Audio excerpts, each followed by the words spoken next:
11 मई 2025। इंदौर के एक नामी मंडप में रघुवंशी परिवार की घर जगमगा रही थी। हर कोना फूलों से सजा था। डीजे की धुनों पर रिश्तेदार थिरक रहे थे और कैमरे की फ्लैश लाइटें हर मुस्कान को कैद कर रही थीं। राजा रघुवंशी एक शांत स्वभाव वाला इंजीनियर लड़का, जिसके चेहरे पर मासूमियत थी और आंखों में बस एक सपना, एक सुखी वैवाहिक जीवन। और फिर मंच पर आई सोनम, लहराते लाल जोड़े में, गहनों से सजी, लेकिन आंखों में कुछ और ही चल रहा था, जैसे उसके अंदर एक और कहानी चल रही हो। शादी संपन्न हुई। हल्दी मेहंदी विदाई के सारे रस्में हुईं।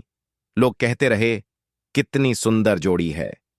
लेकिन शायद किसी ने यह नहीं देखा कि उस जोड़ी में से एक के दिल में कोई और बसा था। राजा को यह नहीं पता था कि सोनम का अतीत अधूरा नहीं, बल्कि जिंदा और सक्रिय था। राज कुशवाहा, सोनम का कॉलेज का प्रेमी, दोनों एक दूसरे के बिना जी नहीं सकते थे, लेकिन हालात और परिवार की जिद ने सोनम को राजा से ब्याहने पर मजबूर कर दिया। शादी के एक दिन बाद ही सोनम ने राज से फोन पर बात की।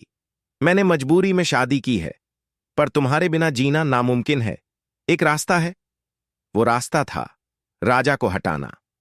राजा और सोनम ने 17 मई को मेघालय के लिए उड़ान भरी। सोशल मीडिया पर तस्वीरें डाली गईं, झरने, हंसी, ट्रेकिंग के पोज, पर कैमरे में कैद मुस्कानें झूठी थीं। राजा को नहीं पता था कि वो एक ऐसे ट्रैक पर जा रहा है जहां से वापसी नहीं होगी। 23 मई को सोनम ने ट्रैकिंग गाइड को बताया कि वो और राजा एक निजी जगह पर जाना चाहते हैं। गाइड ने मना किया, लेकिन वो दोनों निकल गए गहरे जंगल की ओर। वहां पहले से मौजूद थे 3 लोग, राज कुशवाहा के भेजे भाड़े के कातिल।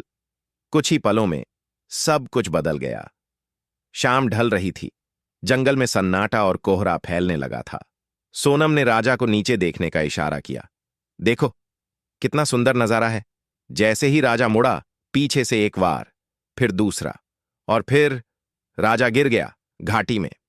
शायद चिल्लाने की कोशिश की, पर जंगल उसकी चीखों को निगल गया।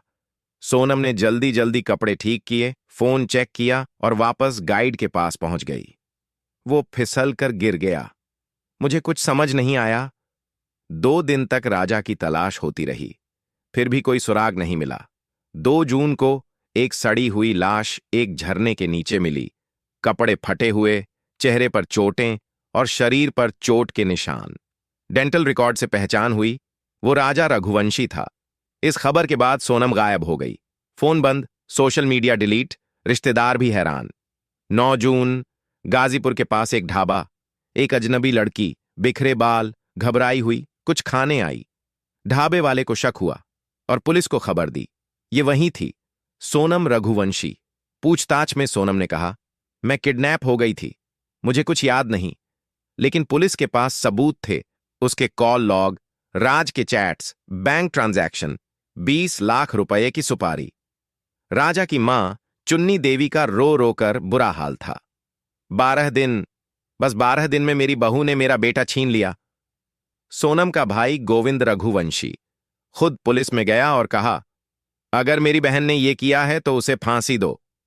सोनम को मेघालय ट्रांजिट पर भेजा गया। राज कुशवाहा फरार है, पर इंटरसेप्शन टीम पीछे लगी है। हत्यारों की पहचान की जा रही है, जिनके पास सुपारी दी गई थी। पुलिस अब हत्या का पुनर्निर्माण करने जा रही है। कैसे, कहां और कब वार हुआ। एक शादी जिसे प्रेम का पर्व समझा गया, एक दुल्हन जो पहले से प्रेम में डूबी थी, एक पति जो सिर्फ प्यार चाहता था, और एक साजिश जो 12 दिन में सब कुछ खत्म कर गई। 12 दिन की दुल्हन, एक सच्चाई जो कल्पना से कहीं ज्यादा खतरनाक है। अगर वीडियो अच्छा लगा तो वीडियो को लाइक करें और चैनल को सब्सक्राइब कीजिए